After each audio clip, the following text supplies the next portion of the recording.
your come from, your upbringing, and a little bit of your educational background as well? Sure. I grew up in Jiangsu province, China.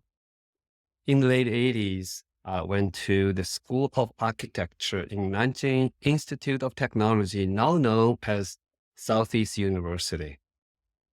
China had just started the epic economic reform back then, and housing was especially in short supply. So throughout my 4 years of my college life, I lived with 9 other classmates in a dorm room, barely fit floor to ceiling, 5 bunker beds, with barely room for 3 square tables in the middle. The architectural curriculum was quite traditional back then, and there was lack of technology focus. Compared with today's curriculum, we didn't have CAD, and computers were not accessible to architecture students. Why should they worry about computer? Because few architecture students or faculty even care about computers. But that program and that environment actually cultivated many influential architecture masters, yeah, including the 2012 Pritzker Architecture Prize winner Wang Shu, who happened to be one of my non-roommates. By the way, Pritzker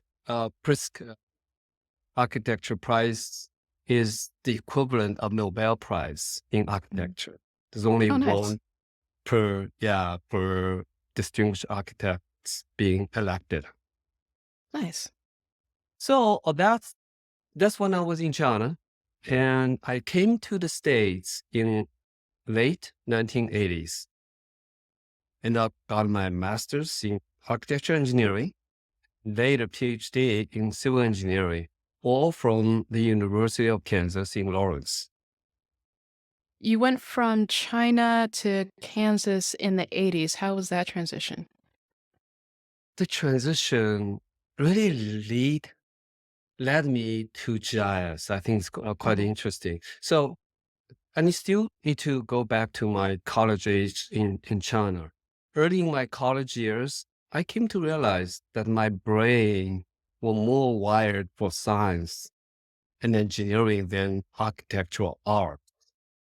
So in my senior year, a professor, uh, Professor Zhao, who just came back from a couple years as visiting scholar in University of Minnesota, and he managed to open a computer-aided drafting and design lab in the very school I was in.